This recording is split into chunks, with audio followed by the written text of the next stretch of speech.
Hello and welcome. If you watched my last video on starting to think about your big project, then this video is going to really help you to think about time, because time and our sense of time and our appreciation of time is one of the biggest factors that holds us back and can create a lot of procrastination in ourselves. So the idea from the last task was to use post-it notes to get everything out of your head and start grouping and theming things. And this task is about thinking about all of the things that actually have practicalities that actually need to be done. They're a task, an activity. And what we need to do is separate those out and think about what order they need to go in.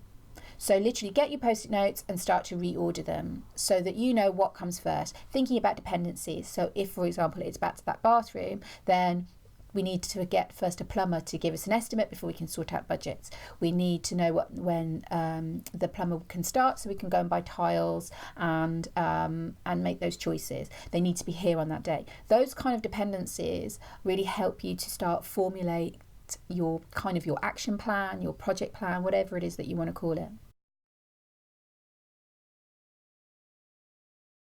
Time is a terrible, terrible thing for us as human beings because we get this foreboding sense that there's never enough time. The realities of it is there probably aren't, because we do fit quite a lot into our days, but equally we're not very good at assessing time, so we'll underestimate. We're rather optimistic about how we think about how much we can do in 24 hours and how long tasks take. Just think about your job or a project that you've started. Oh, I'll get it done in a day. Oh, I'll get it done in a weekend. Doesn't really work like that. There's always other stuff.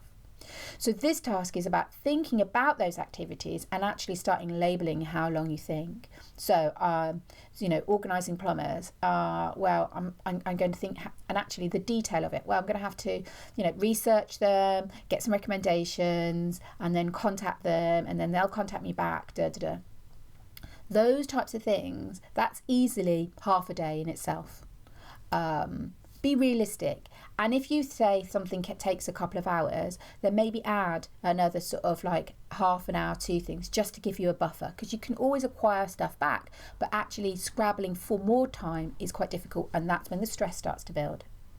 When you've got all of that, what you will effectively have is an overall guesstimate about how long something will take, and that will enable you to then make plans of how you're going to do it.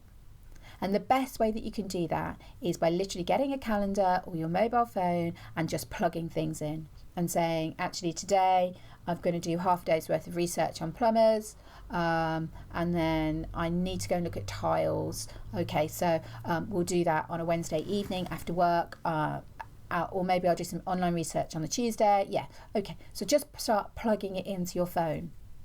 What I also like to say is when you start plugging that type of stuff in, is think about your own self-care. Think about who you are and what else you've got on. Projects don't have to remove every single aspect of your life. As long as you're mindful that you'd like to go to the gym, you'd like to have dinner with your friends, you are going to be going out to a wedding, so actually Sunday morning for standing around in tile shops thinking about it isn't probably the best thing to do. So be realistic, have a look at the first layer of the actual goal itself, and then look at life from a realistic perspective and blend the two together. Give yourself time off, give yourself an hour here, a little bit of relaxation there, because we will have to go back to work on Monday mornings, and what we don't want to do is overwhelm ourselves.